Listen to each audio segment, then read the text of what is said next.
Boa tarde a todos e todas aí. Bom dia. Bom dia, né? Puxa, que boa tarde, o quê? Eu vou já projetando aqui a minha tela para a gente continuar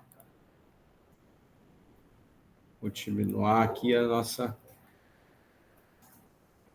nosso encontro. Então, já estou com o meu R aqui projetado, não sei se vocês estão vendo ele aí, né? Eu estou aqui com as variáveis que a gente já tem lidado aí, e hoje a gente avança um pouquinho mais na atividade aqui do... Deixa eu colocar aqui, então. Então, eu montei já para vocês, já devem ter acessado aí o capítulo 3, que fala sobre as estatísticas descritivas, tá? Eu vou ampliar um pouco aqui. Vou ampliar aqui assim. Então, vocês devem estar me escutando aí e vendo a projeção que eu estou fazendo. Sim, tá tudo certo. Descritivas, né? Ótimo, obrigado. Em relação ao R básico do outro encontro, ficou alguma dúvida? Alguém tentou reproduzir esses passos aqui? Ficou alguma dúvida em relação aos comandos? Eu ainda não consegui fazer tudo, os passos por causa do Arthur, mas assim que o Arthur retornar para a escola, eu vou pegar tudo de volta para fazer, Emerson. Tá. Então é importante que vocês tentem... Olá, Gilson, tudo bem? É importante que vocês deem uma boa olhada nessa aula 2, na parte que a gente não alcançou, tá? E provavelmente um pouco aconteça no encontro de hoje, né? Então, vamos começar falando um pouco sobre estatísticas. Então, a gente precisa primeiro conhecer as escalas de medida, ou os tipos de escala de medida que nós vamos usar aí quando fizermos estatísticas. Então, a escala de medida é o resultado de uma medição, e o resultado o nome, né, desse resultado da medição a gente chama de variável. E nem todas as variáveis são do mesmo tipo. Então, a gente tem variáveis numéricas, variáveis que não são apenas numéricas, existem variáveis que podem assumir dois valores lógicos, verdadeiro ou falso. Então, existem vários tipos de variáveis, vários tipos de informações que são medidas aí. Então, a gente tem, rapidamente, aqui uma escala nominal categórica, é aquele tipo de escala em que você não possui uma relação de ordem entre a informação das variáveis, como, por exemplo, eu dei aqui os exemplos de cor do olho, né? Não faz sentido, por exemplo, comparar olho verde e olho castanho, se o olho do verde é maior que o olho castanho. São informações categóricas ou nominais em que não há, por natureza, o interesse em se fazer uma ordenação ou uma classificação dos valores dessas variáveis. Então, como eu já falei, dei exemplo da média do olho, ou gênero também. Não faz sentido você dizer que masculino é maior que feminino, feminino é maior que masculino. Tem um exemplo interessante em relação a isso, que, por exemplo, se você pergunta para o sujeito qual é o grau de instrução dele, você, eventualmente, pode vir a querer ordenar o grau de instrução. Então, você pode dizer que quem está no ensino médio tem mais grau de instrução de quem está no ensino fundamental, né? Ou quem concluiu até o ensino fundamental. Então, veja que, apesar de você ter categorias, né, relacionadas às opções, você pode, eventualmente, dado o seu interesse, transformar essa variável nominal ou categórica numa variável ordinal, uma variável com uma escala ordinal. Então, no caso do anos de educação, por exemplo, que eu citei agora, eu posso transformar essa escala de até quanto a pessoa concluiu do ensino em uma escala ordinal.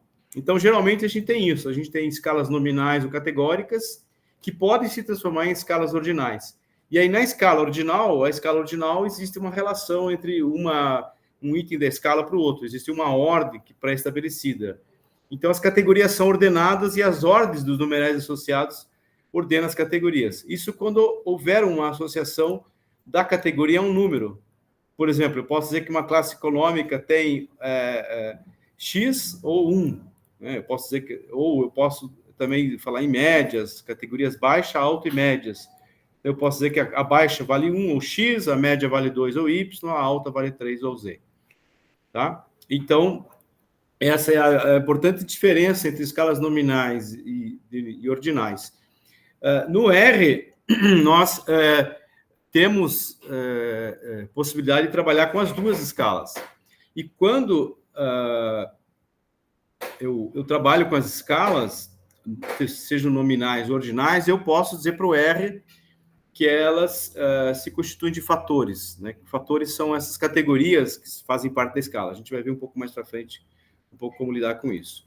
A escala intervalar é um tipo de escala em que eu só estou habilitado a trabalhar com diferenças entre os números. Então, por exemplo, temperaturas, como está no exemplo aí, ou anos, né? Eu posso dizer que do ano 2000 até o ano 2024 são 24 anos.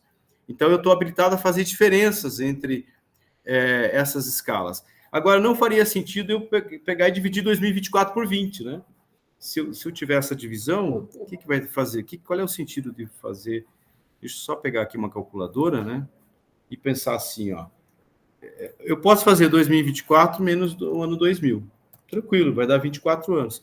Agora, 2024 dividido por 2000 dá 1,012. Percebam que há uma dificuldade em interpretar esse significado 1,012 de 2024 para 2000 pensando em anos. Então, vejam que as escalas intervalares, como, por exemplo, temperatura, ou esse exemplo que eu estou dando, anos, não faz sentido, ou pelo menos não parece fazer sentido de imediato, fazer uma divisão entre os valores das escalas intervalares. Então, essa é a importante informação que a gente tem que ter em mente quando vai trabalhar com escala intervalar. Não faz sentido fazer divisões, razões, proporções entre elas, tá? Pelo menos não na primeira vista, aquele significado ali de dividir 2024 por 2000 dá 1,012. Não consigo rapidamente, a não ser que eu consiga ter uma interpretação dessa informação, mas não consigo ter uma interpretação tão rápida quanto fazer a diferença entre 2024 menos 2000, né? Então, na escala intervalar, nós temos esse detalhe aí. Na escala de razão, aí sim eu tenho, faz sentido fazer divisões. Por isso que os nomes se chamam escala de razão. É uma escala que eu possa fazer razões entre dois números, proporções ou divisões entre dois números, né? E as escalas de razão geralmente têm uma origem bem definida, tal. Bom, aí tem um resuminho, depois vocês olhem com mais calma. Estou tentando dar uma resumida e dar outros exemplos do que estão, além dos exemplos que estão colocados aí, né? E aí eu coloquei aqui alguns tipos de escalas, né? Eu coloquei escolas aqui, eu tenho que arrumar isso aqui, tá? Depois eu arrumo isso aqui. Alguns tipos de escalas usadas. Então, vamos ver se a gente consegue rapidamente identificar alguns tipos dessas escalas, ó. Salário dos empregados de uma indústria. Então, o salário é numérico. Então, a gente já sabe que não é categórico ou nominal, se bem que dá para ser, viu? Dá para ser, porque eu posso encaixar uma classe, dizer que dentro de tal valor a tal valor se encaixam tais salários. Daí essa classe é uma escala nominal ou ordinal. Isso que eu ia perguntar. Uma mesma variável eu posso atribuir várias escalas diferentes. Sim, depende como você quer interpretar. Isso. Então, o salário, por exemplo, pode estar dentro de uma classe. A gente chama de classe, quando a gente tem um range, né, um intervalo, em que o salário se enquadra ali. Então, eu posso ter uma escala nominal, ordinal para salários. Mas, geralmente, salários são numéricos, né? E aí, os salários também, eu posso saber quanto uma pessoa ganha mais que a outra, fazendo uma simples divisão. Então, salários também é um tipo de escala que pode ser de proporção de razão, escala de razão. Então, salários de empregados em uma indústria pode ser classificado assim. Então, vejam que, de antemão, nenhuma informação ela já vem dada como pronta. Ela é escala de razão, ela é numérica. Porque ela é numérica, ela não pode ser categórica? Calma lá, ela pode ser. Opinião de consumidores sobre determinado produto. A opinião, a pessoa pode dizer que gosta, não gosta, ou gosta muito, gosta pouco. Então, esse é um tipo de escala o que eu posso pensar numa ordem. Quem gosta pouco e para quem gosta mais. E eu posso ter as intermediárias, tipo uma escala Likert, né? Mas eu também posso transformar essa escala Likert numa escala numérica. 1, 2, 3, 4, 5. Se dá uma nota. Hã? Se dá uma nota. Posso dar uma nota, em vez de eu ter categorias em que a pessoa pode escolher, gosto muito, gosto pouco, gosto mais ou menos, indiferente, eu posso também atribuir números a essa escala. Então, também posso trabalhar com uma escala numérica, né? Levando em conta que quando você atribui um número, uma opinião do consumidor, se eu tiver, por exemplo, uma escala de 1 a 5, e eu quiser fazer a média entre as respostas, pode aparecer números como 1,5, que não faz sentido para a escala. Então, a escala só tem números naturais, não faz sentido você fazer médias, então. Então, um grande problema na escala Likert,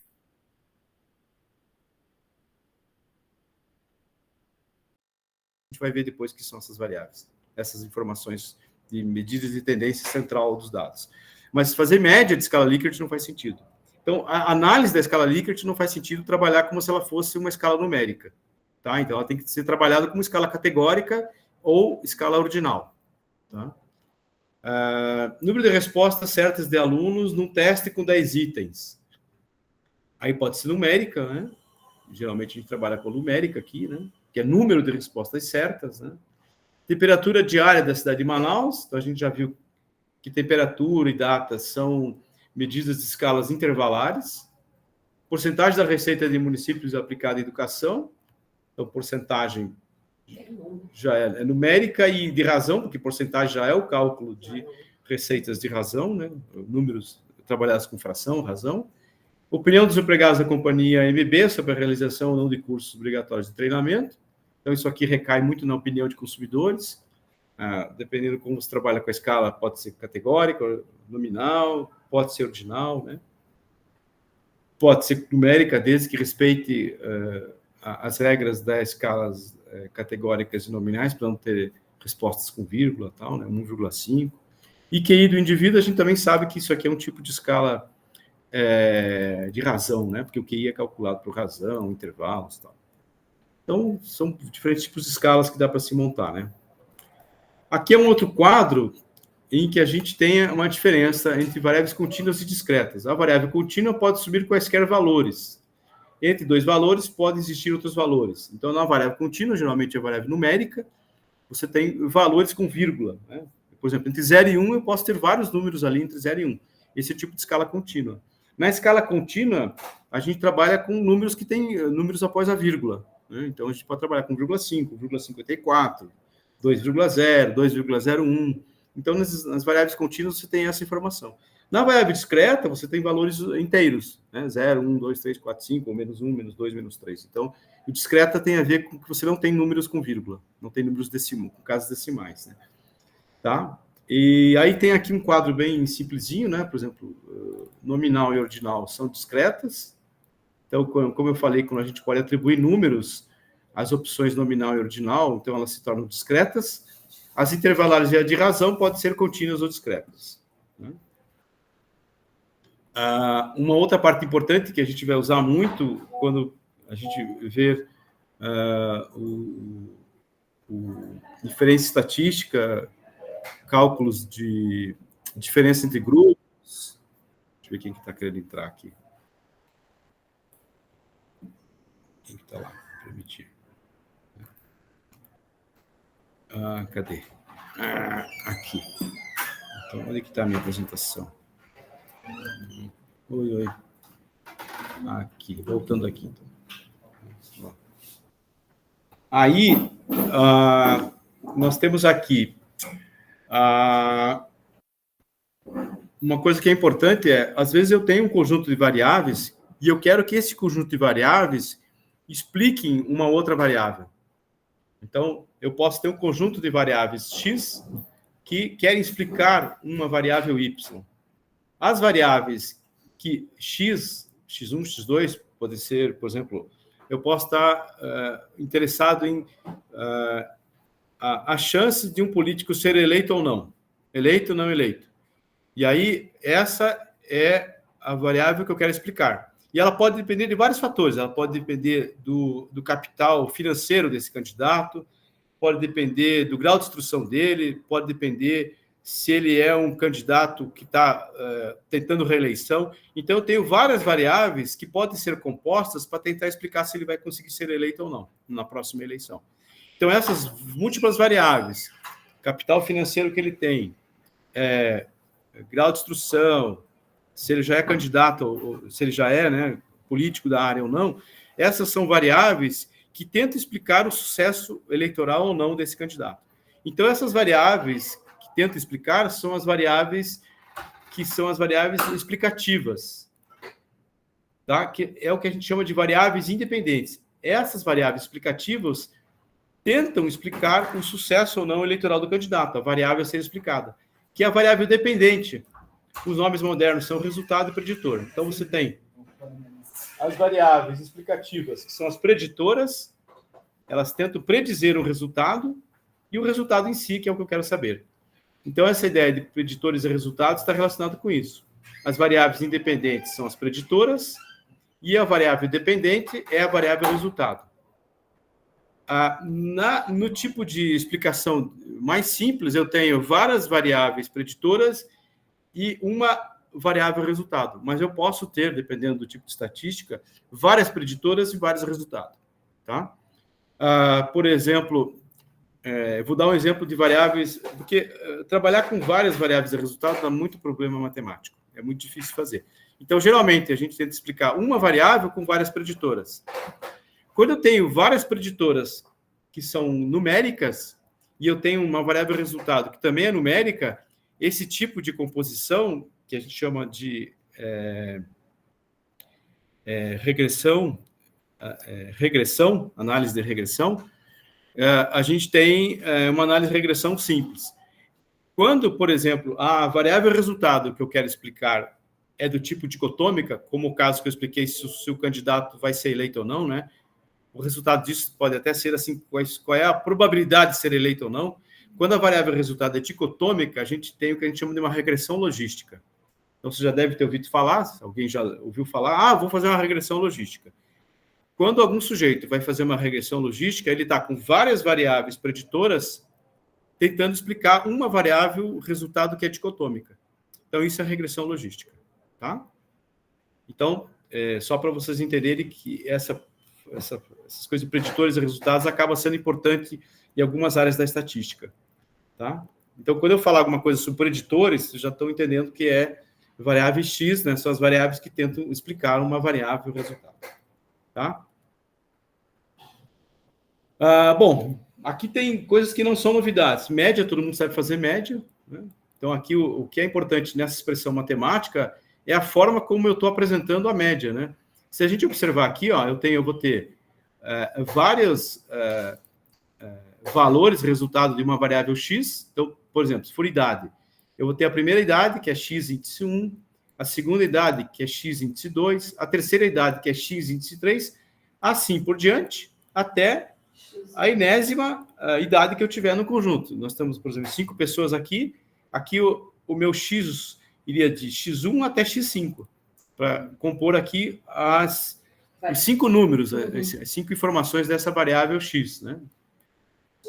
Dividido por 5, então eu teria a média. Então, veja aqui, uma forma elegante e matemática de expressar que você está somando os valores e dividindo pelo número de valores é fazer um somatório, usar esse símbolo grego aqui, a letra S maiúscula, o sigma, em que eu digo que eu vou somar uma variável com índice I de 1 até 5, no nosso caso aqui. Né? E vou dividir tudo isso daqui, esse somatório, por 5. Então, vejam, tentem entender essa notação matemática, porque ela vai acabar aparecendo muito mais para frente. Muitas vezes à frente das nossas estatísticas, né? E a gente precisa entender ela, né? Inclusive, acho que se a gente fizer aqui um help aqui, deixa eu fazer o help aqui da min aqui, que é a média, né, no R, vamos ver se ele até mostra a expressão matemática. Não mostrou, porque é tão simples, né? Mas às vezes o help da função matemática, veja min, então é para calcular a média no R. Às vezes o help às vezes o help mostra aqui, mas como a média é tão simples, né? Ele não acaba nem mostrando a expressão matemática aqui de como fazer isso, né? Bom, então, essa é a forma de eu calcular a média dos dados de uma variável, no caso, X. E a notação para a média é uma barra em cima. Aquilo que a gente utiliza na matemática, que se chama mantissa, que é quando você tem algarismos que se repetem, né? Aqui na estatística, a barra sobre uma variável é a média. Tá? Então, o símbolo para a média é a variável e uma barra em cima. Pode ser uma variável pequena, x, pode ser um x maiúsculo, mas a barra em cima significa a média, tá? A mediana vai ser um número que divide um conjunto de valores ao meio. Significa que a mediana é um número que me mostra que 50% dos meus dados estão abaixo desse valor e 50% dos dados estão acima. E aí eu criei um exemplo bem simples aqui.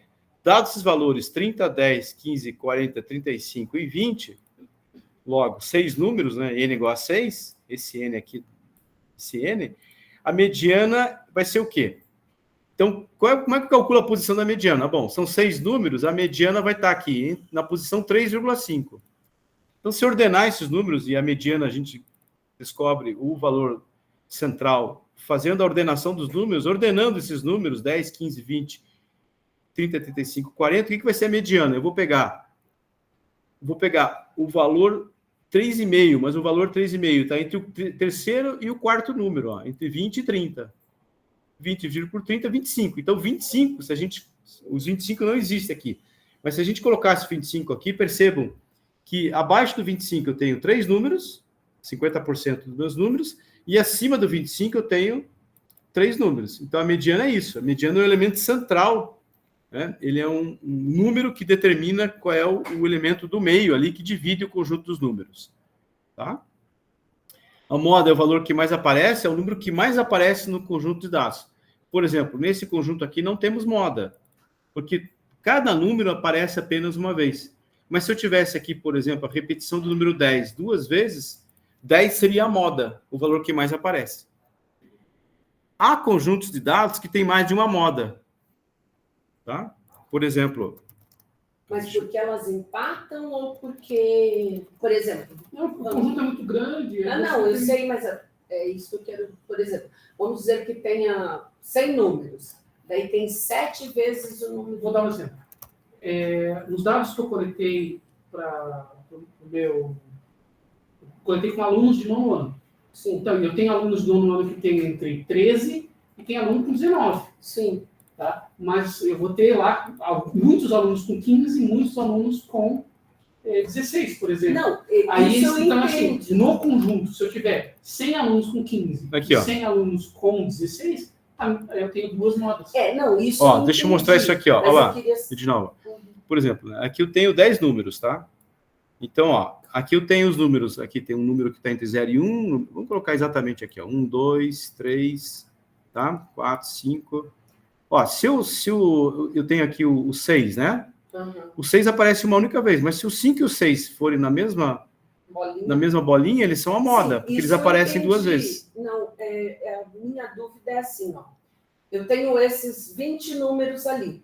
Daí eu tenho 2 vezes o número 2 e tenho 2 vezes É um bimodal, o número isso quer 14. dizer, pode aparecer, ó, pode acontecer Então, de eu ter 2 modas, aí ó lá. eu tenho 3 vezes...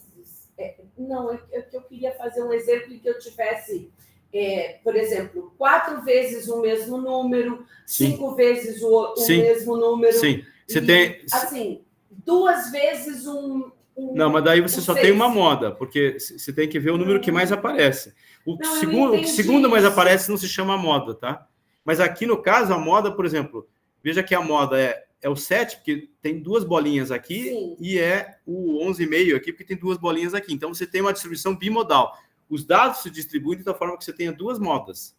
Elas têm o mesmo valor de número de frequência com que aparece. Você pode ter bimodal, trimodal... Pode ter, ó. Posso ter uma trimodal aqui, ó. Agora eu tenho 3 modas. Aparece 2 vezes o número 2, 2 vezes o número 7 e 2 vezes o número 11,5 aqui. Se eu deslocar o 9... Não, eu entendi. É que eu tô Ó, e aí se eu deslocar o 9 como... aqui, ó, para cá, só tem uma moda, porque aparece 3 vezes o número 7, apesar de aparecerem 2 vezes o número 2 e 2 vezes 11,5, ele não é a moda. Aqui eu tenho um trimodal. Entendi. Então, isso é a moda. Aproveitando que estamos aqui, perceba o seguinte, né? A moda, ela tem a ver, então, com a frequência com que aparecem os números, mas se vocês perceberem, eu posso mexer nesse conjunto de dados e a média ela é muito sensível à posição dos dados. Ó. Enquanto que a mediana, que é um elemento aqui que divide 50% dos dados à esquerda e 50% dos dados à direita, ela é uma medida de tendência central mais robusta, no sentido que ela não é tanto afetada pela distribuição dos dados. Perceba que eu tenho 5 dados à direita, ó, de 10 dados, eu tenho 5 dados à direita e 5 dados à esquerda, né? 5 números, né? E aí, a média só vai ser afetada quando eu mudar essa simetria. Olha só que agora, a mediana vai se alterar quando eu alterar essa simetria aqui dos dados. A média já é uma medida de tendência central menos robusta em termos de sua estabilidade, né? Porque se eu mexo aqui, a média já rapidamente se mexe, né? A moda também não vai mexer muito, ó. Vamos mexer aqui, ó. A moda também não vai mexer muito, a não ser que eu acabe arranjando uma outra moda aqui no problema. Aqui. Daí aparece mais uma moda, né? Mas mexer a moda mesmo não mexe. Ela é mais robusta, vamos dizer assim, em relação ao meu conjunto de dados. Tá? Então, essa é uma informação que eu queria mostrar para vocês verem o comportamento aqui dos meus dados, né? A gente ainda vai falar de boxplot e outliers depois. Aqui uma outra explicação, deixa eu tirar esse boxplot daqui, ó. Aqui eu também tenho o conjunto de dados, ó. Vamos criar uma moda aqui, ó. Olha lá, a moda é 5. Por quê? Porque é o número 5 que aparece mais vezes, ó. Se eu chegar aqui com 2, ó, o número 4 aparece 4 vezes e o número 5 aparece 4 vezes. Então, eu tenho 2 modas, eu tenho um gráfico bimodal, né? E aí, novamente, eu volto a mostrar para vocês como a média ela é volátil em relação à distribuição dos dados. A mediana não, ela está fixa lá. Entendeu? Então, esse é um outro exemplo para a gente perceber aí esse comportamento dos dados. Opa. Como é que eu faço agora aqui? Peraí, aqui, voltemos aqui. Tá. Tudo bem? As ideias? Né? Então, no R nós temos aí as funções min. Se eu clicar aqui em min, você já deve ter percebido, ó, que vocês vão para a página da documentação do R explicando como usa a função min. E aqui tem todo o help. Esse help aqui é exatamente o mesmo help que eu tenho aqui no help do RStudio. É o mesmo help. Esse help vem de lá, inclusive. Ó, tá aí, ó, né? Assim também como a median, que é a mediana. Então, não confundo min com median, né? Que é a mediana do conjunto de dados. E para moda, a gente tem que fazer uma coisa um pouco diferente, né? Então, eu tenho uma box aqui que eu mostro isso. Ó. Aqui são aqueles dados que nós importamos na aula anterior, no encontro anterior. Eu importei esses dados e aí, ó, vejam só como é que eu consigo obter a média. Ó. Eu pego dados e pego a variável de interesse. Então, eu vou fazer isso lá no R, só para a gente... Deixa eu só aumentar um pouco aqui o tamanho da... Já está 14, vou aumentar um pouco mais aqui para 16, só para ficar maior aqui, ó. Então, por exemplo, ó, se eu quero calcular a média de um conjunto de dados, min, né? Aí dados, ei, será que eu estou com dados? Ah, tá aí dados, sim. Por que ele não está pegando aqui? Dados está ali. Está lá dados, por que ele não está mostrando os dados aí na hora de eu puxar? Porque às vezes ele já mostra... eu tinha que mostrar dados... Aí, dados, né? Aí eu posso acessar uma das colunas do data frame dados usando o dólar. E, por exemplo, se eu quero saber a média do estado civil, isso vai dar erro, porque estado civil é uma variável que não é numérica. Não faz sentido calcular a média de estado civil. Mas eu posso aqui, por exemplo, pegar número de filhos, né? O número de filhos também está dando problema, ó, porque veja que no número de filhos existem células que não possuem dados. Então, o R precisa saber que você tem dados NA. E para isso, se você olhar aqui no help, ó, tem um NA-RM, ó, que é uma opção que você diz para o R se ele deve ou não considerar os NAs. Então, se eu colocar NA-RM igual a falso, ele vai eliminar do cálculo todos os NAs e vai te dar agora a média correta. Opa, NA-RM, para remover, né, o true, desculpe. Olha lá. Então, retirando todos esses dados do número de filhos aqui com NA, a média do número de filhos agora é 1,65. Mas eu tive que explicitar que eu quero remover, ó, RM de remove, remover os NAs. Né? Então, para calcular a média de variáveis numéricas, está aí, ó. Bem fácil, né? Como calcular a média. A mediana, ó, a median aqui, ó, dados, dólar, vamos calcular aqui a mediana, dou um tab aqui, a mediana do número do salário, por exemplo, está aqui, ó. Então, 10,165, que nem deve aparecer aqui, talvez o número, ó, ele divide o conjunto de dados 50% acima dele e 50% abaixo dele. Média. E para trabalhar com a moda, a gente precisa primeiro ver como é que esses dados estão organizados. Então, uma função interessante que a gente pode utilizar é o table. O table, por exemplo, consegue me mostrar como é que está, por exemplo, organizados os salários. Ó. Vamos pegar um menor aqui. Vamos pegar do... Deixa eu ver o que tem lá que é melhor. Vamos pegar a idade aqui. Acho que a idade é mais fácil. Idade menorzinho. Ó. Então, o que está aparecendo aqui? Ó? Que tem uma pessoa com 20 anos, uma pessoa com 23 anos, uma pessoa com 25 anos, duas pessoas com 26 anos, uma pessoa com 27 e assim por diante. Tá? Por exemplo, vamos pegar uma outra variável aqui, que eu estava pegando, número de filhos mesmo. Então, aqui, ó, tem 4 pessoas com 0 filhos, 5 pessoas com 1 filho, 7 pessoas com 2 filhos, 3 pessoas com 3 filhos e uma pessoa com 5 filhos. Né? Aí, uma pessoa... 5 pessoas... Oi? Uma pessoa com 5 filhos. Deve ter alguém com 5 filhos aqui. Se a gente olhar aqui no número de filhos... Você tem gente ali na tua... Olha lá, aqui, ó. Na tua tabela de dados, tem 48 anos. Ó, tem 40. Esse aqui tem 40 e tem 5 filhos. 60, só tenho 2. Então, vejam que aqui no meu visualizador, ó, eu posso também ordenar meus dados aqui. Eu posso clicar sobre o cabeçalho aqui, né, sobre o nome da coluna, eu posso ordenar os dados. Ó. Tem alguém com 5 mesmo, ó. É o número 29 lá. Bom, e aí agora eu tenho que usar esse comando sort aqui, ó. O que eu faço? Ó? Eu posso fazer duas coisas. Por exemplo, eu posso armazenar, se eu quiser, esse resultado do table numa variável chamada tabela. Quer ver a tabela aqui, ó? Cadê a variável tabela aqui? Aqui, ó. Uma variável tabela, ó.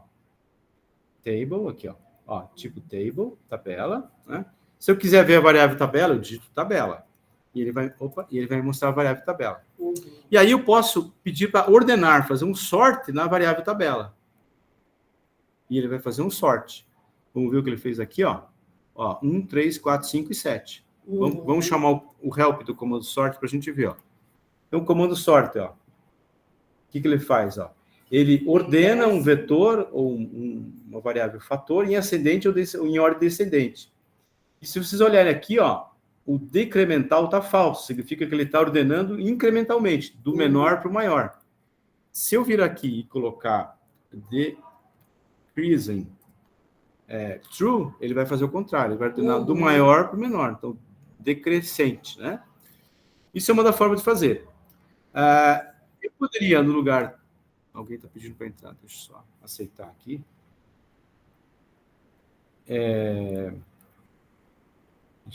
Aqui.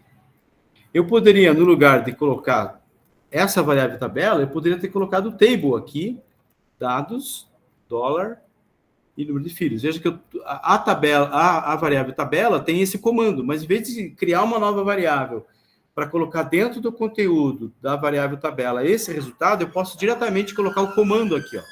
É um comando, uma função dentro de outra, né? E aí eu tenho o mesmo resultado. Então, há diferentes formas de eu trabalhar com as funções. Eu posso ter uma função dentro de outra ou ter uma variável que é o resultado de uma função, que foi o caso quando eu criei a variável tabela, né? Então, é isso que eu fiz aqui, ó. Bom, aqui eu peguei região de procedência, né? Ficou mais fácil, porque são só 3 variáveis, né? Mas eu dei o exemplo agora ali com o número de filhos, né? Tá? Então, tranquilo, né? De entender. Aqui são algumas visualizações das interpretações que eu posso dar. Essa linha que aparece aqui, vocês têm que imaginar que isso aqui é como se fosse uma curva de distribuição dos dados. Logo abaixo, quando eu falar de histograma, vai ficar mais claro o que são essas curvas. Mas isso aqui é como se tivesse aqui uma representação da frequência com que aparecem os números, e essa é a curva que está sobre esses vários retângulos que representariam aqui a frequência dos números. Deixa eu mostrar mais para baixo aqui no histograma, ó. Por exemplo, o que esse histograma aqui representa? Ó? Eu tenho aqui uma classe de altura de 150 centímetros e tem 2 pessoas com essa altura. Uma classe de altura 160 centímetros e tem aqui, ó, tá entre 2 e 4, 3 pessoas, perdão, com altura de 160. Eu tenho uma classe aqui de 170 centímetros e 8 pessoas têm essa altura. uma classe de altura 180, 4 pessoas, uma classe de altura 190 centímetros, 2 pessoas, e uma classe com pessoas de 200 centímetros, 2 metros, uma pessoa só. Então, isso é um histograma. Um histograma representa a frequência com que as classes aparecem. Então, se vocês imaginarem que eu poderia ter uma curva que passasse aqui, ó, pelo pico desses retângulos, essa curva aqui seria uma curva que vai representar o meu histograma de forma contínua. Bom, depois a gente vai chegar aqui. Mas então eu teria uma curva aqui de forma contínua. Eu não estou mostrando isso nesse histograma, esse é um histograma sem aparecer uma curva que a gente chama densidade de probabilidade, que a gente vai ver mais para frente. Bom, vamos voltar aqui. Então, essa curva que está aqui em cima tenta representar como os dados se distribuem. Percebam aqui que nesse histograma eu tenho uma forma como os dados se distribuem. Ó. A cauda é um pouco, vamos chamar de cauda, vamos chamar essa região central aqui de pico, né? Que também é a moda dos dados, né? Porque 170 aqui mais aparece 8 pessoas com 170. Percebo, então, que a moda, só olhando para o histograma, eu já vejo onde está a moda. É o número que mais aparece. Apareceu 8 vezes pessoas com 170. Então, nessa região central para a direita, você tem imaginando uma curva aqui, ó, uma curva com uma cauda muito grossa, né? Uma curva aqui, ó, que cairia com uma cauda muito grossa. E aqui é uma curva já que tem uma caudinha um pouco mais para baixo, né? Que esse aqui ainda mantém a cauda, esse aqui já é um pouco mais abaixo. Né? Então, essa curva que está aparecendo aqui, essas curvas que aparecem aqui, seriam essas distribuições daqueles retângulos, tá? É que ali eu tenho poucas classes, mas eu posso ter milhares de classes. Então, eu posso ter uma curva assim. A moda, então, como a gente acabou de ver ali embaixo naquele histograma, é o valor que mais aparece. Naquele histograma era a altura de 170 centímetros, porque 8 pessoas têm 170 centímetros.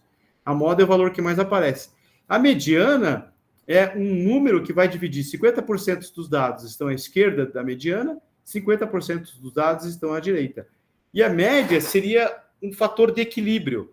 Ele não está necessariamente no pico dos meus dados, não está dividindo os dados ao meio, mas ele é um valor que equilibra esse conjunto de dados. Nas estatísticas que nós veremos, a média é o melhor prognóstico que eu posso ter do meu conjunto de dados. Apesar de existirem moda e mediana, a média é o valor do melhor prognóstico dos meus dados, é o valor mais confiável dos meus dados. Quando eu faço cálculos estatísticos sobre o conjunto de dados, a média desses 3 componentes, desses 3 elementos de tendência central, a média é o valor que tem menos viés, que é o que menos, que é o que mais fidedignamente me informa sobre os dados, a média. A moda e a mediana tem vieses. Quando a gente faz estatísticas com moda e mediana, a gente vai ver mais para frente onde que faz isso, a gente tem vieses, tá? Então, só dando um spoiler de que a média é o valor preferível quando a gente faz estatística com os dados. Apesar da gente ter visto lá que a média, ela pode variar muito de acordo com a distribuição dos dados, né? A gente viu naquele applet que eu mostrei agora há pouco ali, né? Deixa eu ver se ele está fácil aqui, ó. A gente pode ver, ó, que a média muda muito fácil, ó. Enquanto a mediana e a moda não. Mas, apesar disso, a média, por ser esse ponto de equilíbrio do meu conjunto de dados, ela acaba sendo preferível, do ponto de vista da estatística, acaba sendo preferível para a gente fazer estatísticas preditivas sobre o meu conjunto de dados. Tá? Deixa eu voltar aqui. Bom, aqui eu peguei do Wikipedia, se vocês quiserem vão ao Wikipedia, que vocês conseguem lá, tem mais informações sobre cada um desses dados aqui. Né? Muito bem. Às vezes há interesse nosso em dividir o conjunto de dados em mais do que 50% à esquerda, 50% à direita em relação à mediana. E para isso a gente trabalha com os chamados quantis. Né? O que é um quantio? Eles dividem os dados em 2 ou mais partes aproximadamente tão iguais quanto possível. Então a gente já viu um quantio, que é a mediana. A mediana é o quantio que divide 50% dos dados à esquerda, 50% dos dados à direita. Né? Os quartis vão dividir os dados em 4 partes iguais. Os decis, está aqui, ó, 10, vão dividir os dados em 10 partes iguais. Os centis, que são as 100 partes, vão dividir os dados em 100 partes iguais. Os centis são os percentuais. O percentual é centil. Né? Quando a gente faz divisão em 100 partes, a gente está falando de percentis. Né? Opa, tem alguém escrevendo alguma coisa? Eu não consigo agora ficar lendo aqui. Quem está escrevendo ali? Tá bom, é a Lívia. Ok. Bom, então, vejam que esse elemento central aqui, ó, a mediana, ele também é um quartil. Vamos falar do quartis, então, que divide em 4 partes iguais. Então, o que seria 4 partes iguais? Eu teria ainda mais um elemento aqui que dividiria 50 em 2 partes, de tal forma que tivesse 25, 25. 50 aqui também se dividiria em 2 partes, 25, 25. E esse elemento central já é a mediana. Então, nós já sabemos como calcular a mediana. A posição da mediana é dada por n mais 1 sobre 2, está aqui, ó. A mediana divide os valores ao meio, e a posição da mediana é dada por essa expressão matemática, o número de elementos mais 1 dividido por 2. A posição dos outros não é diferente. A posição de xn sobre n sobre 4 é a posição do primeiro quartil, Q1. Então, Q2 é a mediana, e Q3 é a posição do terceiro quartil, 3 quartos de n. Né? Então, vamos olhar aqui no gráfico. Ó. Essa caixa aqui, com essas linhas à direita ou à esquerda, que os portugueses gostam de chamar de bigode, inclusive eles chamam o box plot de gráfico do bigode. O que é isso aqui? Ó? Você tem, nessa posição aqui, o quartil 1, o quartil 2 e o quartil 3. E aqui estão os dados distribuídos. O limite inferior é calculado dessa forma aqui, pega-se a posição do quartil 1 menos 1,5 vezes esse intervalo Q3 menos Q1, que a gente chama de intervalo entre quartil, e eu acho o limite inferior. A gente já vai ver isso na prática, ó, gente. Só estou mostrando as contas. O limite superior é calculado dessa forma, a gente precisa saber como calcular, e valores que estão acima ou abaixo desses limites são chamados outliers. Os outliers são números que estão muito fora do que eu esperaria nessa distribuição de conjunto de dados. Então, quando a gente fala de outlier, é um número que está muito fora do conjunto de dados. Às vezes você tem lá pessoas com 20, 30 anos e tem alguém com 60 anos. Esse cara é muito fora, é um outlier. O outlier, numa coleta de dados, pode ser um número que foi coletado corretamente ou pode ser um número que precisa ser investigado. Muitas pesquisas estatísticas procuram outliers para investigar os outliers, porque o que está ali no bojo central são os números que eu esperaria aparecer. Mas quando aparecem outliers nos meus dados, eles são dados que, na maioria das vezes, foram digitados corretamente, foram coletados de forma errônea, ou são dados que merecem ser investigados. Tudo bem? Deu tudo certo, Tony? Deu. Tá bom? Tá bom? Mamãe tá bem? Tá. Que bom. Tem o inconveniente de alguns quartas-feiras ter que fazer isso. Tudo bem, tranquilo. O outlier também é um valor que precisa ser investigado. Vou dar um exemplo. Eu estou trabalhando lá agora, recentemente, com municípios do Brasil e eleições. Tem municípios do Brasil que tem um número de eleitores muito alto, grandes capitais do país. Se você põe essas capitais para fazer as contas lá, para trabalhar com o número de eleitores em certos municípios, eles se transformam em outliers. Eles são números muito altos. Então, às vezes, é interessante tirar certos municípios que são outliers para você ter a composição do grupo central e trabalhar com esse grupo. Então, às vezes, o outlier foi coletado corretamente, ele é mesmo outlier, você foi lá e verificou que ele é outlier, não é erro de digitação, mas eu quero retirar o outlier para ver como os dados se comportam sem esses outliers. Porque eles alteram muito. Eles trazem alguns vieses. Tem, por exemplo, algumas estatísticas inferenciais que nós fazemos que não permitem outliers. Por exemplo, fazer a regressão linear, que é fazer aquela ideia do variável resultado e preditores.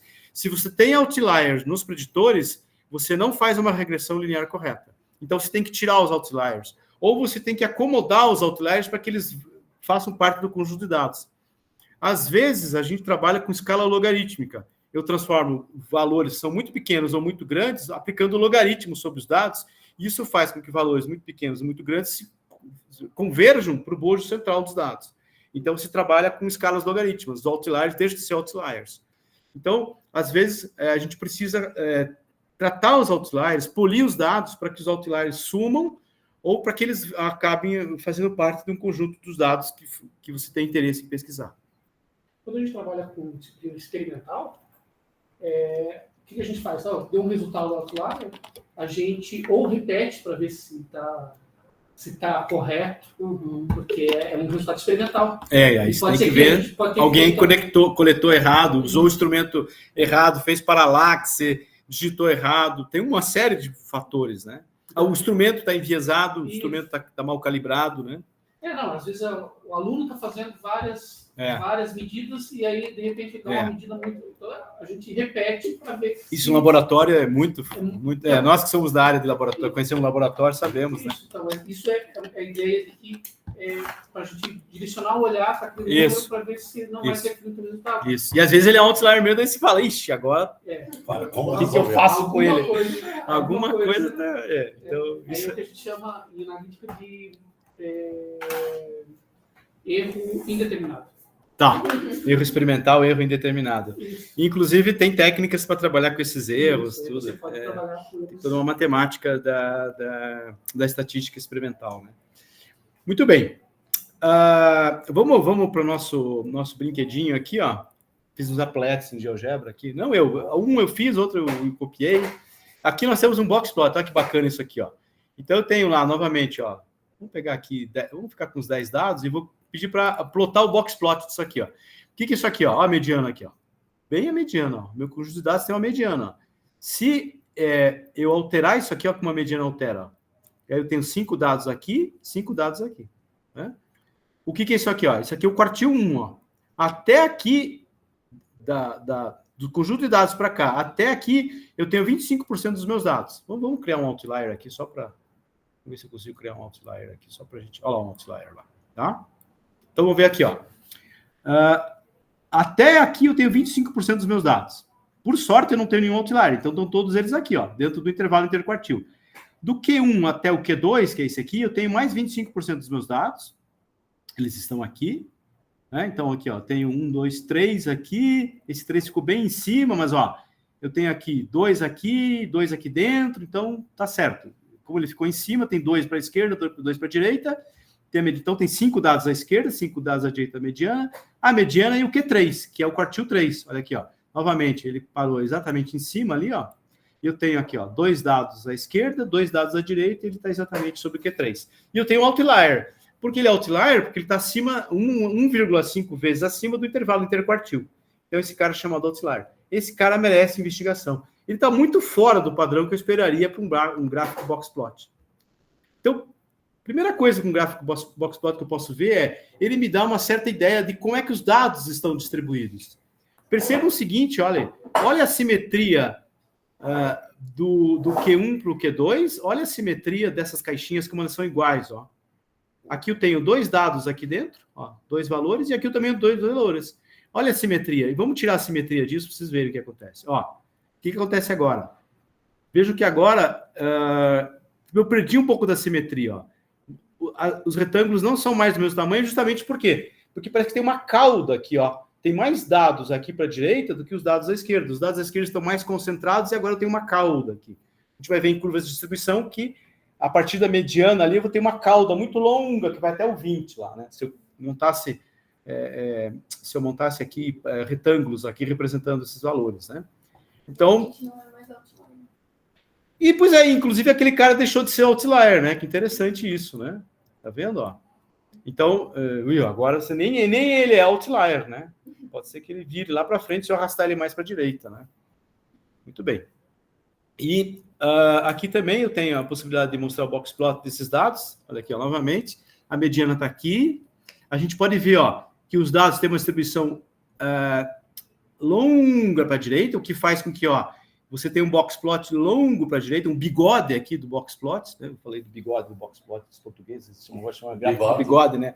Gráfico, depois, não conhecia gráfico do bigode, os portugueses. Não. Você vê os livros de estatística lá de Portugal, é gráfico do bigode. E daí o gráfico do bigode, aqui tem um bigode longo aqui para a direita, você pode ver que os dados, então, vão muito para a direita, mas é claro que se eu trouxer dados para cá, né? Se eu começar a trazer os dados para cá, a simetria começa a aparecer, ó. Se eu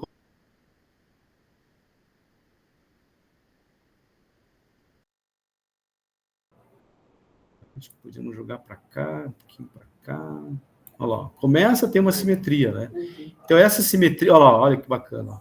Então, isso aqui está me mostrando que provavelmente a quantidade de dados. A mediana está aqui, então, claro, 50% dos dados estão aqui, 50% dos dados estão aqui. Tem alguns dados exatamente sobre a média e a mediana. Olha que interessante. Isso que eu ia comentar agora. Quando nós temos gráficos boxplot simétricos, média, moda e mediana coincidem. No caso aqui, a moda é 5, coincidência aqui, né? Mas quando você tem essa simetria, média, moda e mediana coincidem, né? Isso é uma característica importante de distribuição dos dados simétrica. Então, sendo a distribuição simétrica, né, a quantidade de... Como é que os dados se distribuem à esquerda está muito similar a como os dados se distribuem à direita, exceto por esse ponto aqui, ó. Quando essa distribuição é exatamente simétrica, vamos tornar ela exatamente simétrica, ó. Agora está exatamente simétrica, né? Agora média e mediana coincidem. Você tem esses retângulos aqui do mesmo tamanho, né? Muito bem. Então, a gente acabou de ver o que é um quartil, como interpretar quartil, né? No R, nós temos aqui a possibilidade de fazer box plots, ó. Dentro do pacote Graphics, que é o pacote padrão do R, a gente pode fazer box plot. Vamos fazer box plot dos nossos dados aqui, ó. Vamos antes chamar o help para ver como é que a gente usa, ó. Então, o box plot, eu preciso de uma fórmula e dos dados. Vamos fazer o seguinte aqui, ó. A fórmula é quais são as variáveis que eu quero usar. Vou pegar esse exemplo aqui que já está pronto, ó. Vejam que então eu vou ter 3 categorias, que é o grau de instrução, versus a idade. Como é que eu monto esse tipo de box plot de comparação? Vejam que interessante, ó. Eu consigo ver que quem tem ensino superior tem uma menor idade na mediana, ó, do que a mediana de quem tem ensino médio e ensino fundamental. Ó, quem tem ensino fundamental tem uma idade maior, só tem ensino fundamental. Né? Quem tem ensino superior concluiu já, provavelmente, os estudos com uma menor idade. Né? Veja que nós temos aí ó, também um outlier, olha como é que o box plot, né, o comando box plot mostra um outlier. Tem alguém aqui, ó, do ensino médio, que tem ali, ó, talvez seus 50 anos. Ó. Então, isso é um típico gráfico de box plot, comparando vários box plots, né? E, eu usei block plot stats. Esse box plot stats apenas vai me mostrar, vamos fazer ele primeiro, né? Ele apenas vai me mostrar as estatísticas. Aqui, ó, box plot stats. Então, ele vai fazer o quê? Ele apenas me mostra os valores dos quartis da mediana. Tá? Aqui, ó, em value, ó. O que ele me retorna? Me retorna uma lista contendo os seguintes componentes. Uma estatística, que é um vetor de tamanho 5, contendo ó, o ponto baixo do bigode, do whisker ali, o ponto baixo da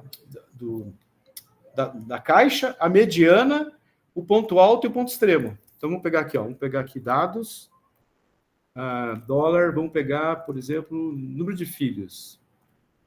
Olha lá, então eu tenho lá, ó,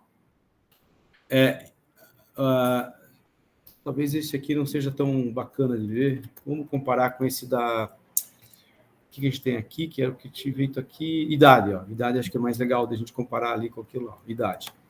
Olha lá, então lá estão os números, ó.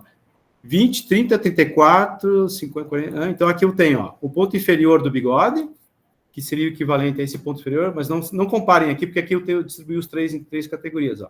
Seria o ponto inferior do bigode, seria o ponto inferior do retângulo, ó, 30, a mediana, 34,5, deve estar aqui, ó, então deve ser esse aqui, ó, 34,5, 40, que é o ponto superior do retângulo, aqui, ó, 40, só que não dá para comparar, porque aqui eu distribuí em 3 categorias, aqui eu estou fazendo de todos, e 48 é o ponto final. Vamos até fazer o gráfico disso aqui, ó, a gente vê isso aqui, box plot. Então, o que eu tenho? Vamos só voltar para a fórmula aqui, ó.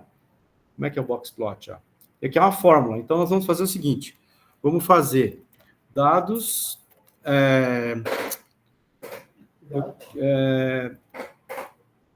idade, e aqui você usa um til, e faz dados... O que era lá? Grau de instrução, né? Cadê o grau? Aqui. Tá? Olha lá.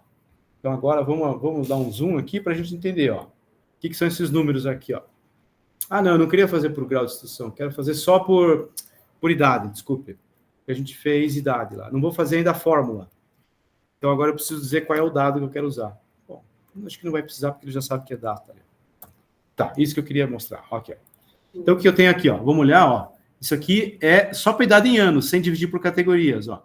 Então, eu tenho 20, está lá o 20. 30, que está aqui, ó, que é o quartil 1, ó, Q1 está aqui. 34,5 está aqui, ó, que é a mediana. 40, que é o quartil 3. E 48, que é o topo. Dá para mexer nessas questões de escala, tá? Tem como mexer nisso. A gente pode fazer aparecer aqui o número 50, mas é só para a gente ver. Ó. Então, isso aqui seria o box plot das idades sem separar por categorias. E vejam que há uma boa simetria, né? O retângulo de cima o retângulo superior é muito similar ao tamanho do retângulo de baixo, né? Inclusive os bigodes aqui, né, são muito parecidos em termos de tamanho, né? Então a gente tem uma boa simetria desse conjunto de dados das idades, né? Claro que quando eu inseri a fórmula, olha lá, aí eu disse que eu queria dividir a idade em anos por grau de instrução. Veja então aqui, ó, a minha variável y, que está aqui, ó, na vertical, e a minha variável x. E a fórmula é dada por esse tio aqui, ó. Agora eu tenho aqui, ó, a distribuição, tem um outlier lá, no gráfico anterior não tinha outlier, e agora eu tenho a mesma idade dividido agora em 3 categorias, ensino fundamental, médio e superior, tá? E aí você tem esse gráfico aqui, eu posso virar ele lá aqui, ó, deixa eu só mostrar aqui, ó. Aqui eu virei ele colocando horizontal true, ó. Ele ficou viradinho assim, ó. Mas podem ver que eu tenho aqui, ó. Aqui vocês depois dêem uma olhada, vários xlab, ylab, widget, são opções, né, parâmetros que eu passo para a função para poder deixar esse gráfico mais bonitinho aqui, ó. Inclusive eu mudei o nome, ó, SU, EM, EF aqui, ó, que são os nomes, os labels aqui que eu dou para essas categorias, né? Então, aqui são também medidas para mudar a espessura dos gráficos, ó, para ver que é mais fininho, médio, são as espessuras, e é isso. Fala. Isso que eu queria perguntar, se a espessura, ela representava a abundância dos dados? Não. Foi algo... Eu escolhi aqui. Eu escolhi fazer 0,5, 3 e 6 de uma medida arbitrária aqui. Mas eu tenho box plots que trabalham com isso. Tem diferentes tipos de box plot, tem box plots do tipo violino. A gente pode jogar aqui no Google, aqui, ó. Vamos ver aqui, ó. Box plots. Ah, não, tem uma coisa melhor aqui para mostrar para vocês. Quer ver? Até tenho aqui, ó. Eu abri. Tem uma galeria aqui do R-Graphic Gallery. Vamos procurar box plot. Vamos escrever aqui, ó. Box. Vamos ver se ele acha assim. Só digitar assim. Ver se ele acha. Ver se ele acha resultados de box plot. Não, cadê? Que tá aqui. Deixa eu ver. Chart types. Mais fácil fazer assim. Ó. Olha, ó. Aqui, box plot. Aí vamos lá. E dá rapidamente uma revisão daquilo que eu acabei de fazer. E olha lá, os diferentes tipos de box plot. Ó. Você tem esse daqui, né? Que a gente está fazendo agora. Cadê? Cadê a cara dele? Ó, por exemplo, esse box plot é um box plot que não está levando em conta a distribuição dos dados. Esse já está, ó. Você tem regional, por exemplo, esse aqui é um bimodal, ó. Tem muitos valores que aparecem aqui e os que aparecem aqui, né? Então, você tem, aqui você tem um gráfico que mostra quais são seus dados. Esse aqui é um gráfico que a gente chama de jitter, porque é um gráfico que, além de mostrar o box plot, também mostra os seus dados. E ele que espalha, ele que aleatoriza, assim, para não ficar todos os pontos sobre um só, porque você pode ver, se você pegar uma linha aqui, tem vários pontos sobre a mesma linha. Então, ele espalha isso aqui, ele faz um jitter, né? Então, são diferentes tipos de box plot aí, ó. Tá? É que aqui você está usando uma ferramenta, uma função, um pacote chamado ggplot2, que ele te possibilita colocar cores, colocar legendas. Ele é um pacote mais avançado que o boxplot que vem como padrão do R, tá? Então, esse aqui é uma galeria de gráficos feitos usando o ggplot, tá bom? Mas o gráfico normal, assim, do R é esse tipo aqui. Esse já com outros tipos de cores e silhuetas, né? E já é outros pacotes que a gente usa. Não sei se respondeu a outra pergunta, né? Esse aqui chama os gráficos de violino, esses são os jitter. Tem um outro que não está aparecendo aqui. Esse aqui, ó. Esse também é um tipo de gráfico que vai trabalhar com a espessura deles aqui também correspondendo à quantidade de dados, tá? Boxplot e caixa, não vou lembrar exatamente o nome agora. Aqui, por exemplo, esse é um gráfico, já deu horário? Eu quero ver. Já deu. Esse aqui é um gráfico que mostra, além da mediana, aqui nesse ponto das caixas, esse ponto vermelho é a média. Então, você pode ver a mediana e a média. Ó. Por exemplo, a mediana dos dados é essa e a média é esse. Pode ver que num gráfico com os retângulos mais simétricos, a média e a mediana quase coincidem, ó. Tá bom? Aí quando a média e a mediana coincidem, você tem a simetria nos retângulos, ó, do boxplot. Né? Muito bem. A gente continua daqui o próximo encontro. A gente depois define lá no Discord qual vai ser o próximo encontro. E a gente fala um pouco da histograma. Veja que eu nunca consigo avançar totalmente no que a gente tem aqui, né? Teria bastante coisa para mostrar ainda, mas a gente vê isso no próximo encontro, então. Eu ainda não vou, nesse próximo encontro, então, explicar algum pacote específico, uma análise de correspondência múltipla ou a nova, porque a gente precisa saber um pouco mais dessas medidas de tendência central e medidas de dispersão das estatísticas. E ainda tem inferência, a gente precisa saber o que é inferência estatística para daí, efetivamente, poder trabalhar com alguns pacotes mais avançados. Tá bom? Então, a gente para por aqui hoje. Deixa eu parar a apresentação aqui e parar a gravação. Como é que é aqui? Gerenciar a gravação. Parar.